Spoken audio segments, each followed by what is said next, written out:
வரலாற்றுல பல முறை இந்த ஜாக்காட் கருவி எதிர்த்து நடந்த போராட்டத்துல மொத்தம் 600 பேருக்கு மேல உயிரிழந்தாங்க. இதை கண்டுபிடிச்ச ஜோசப் ஜாக்காட் தலைமறைவானாரு. பட்டு தயாரிப்பாளர்களோட தொழிற்சாலைகளையும் வீடுகளையும் போராளிகள் அழிச்சாங்க. இவ்வளவு எதிர்ப்புகள் இருந்தாலும் அப்ப அரசரா இருந்த நெப்போலியன் போனபார்ட் இந்த ஜாக்காட் கருவியை நேரடியா ஆதரிச்சாரு.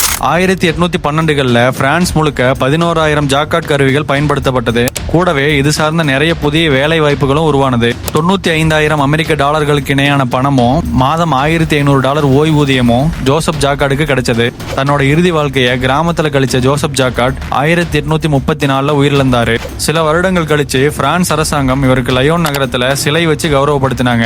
கூடவே 14க்கு 20 அங்குலம் பட்டு துணியில இவரோட உருவம் 24,000 வடிவ அட்டைகளை பயன்படுத்தி நெய்யப்பட்டது.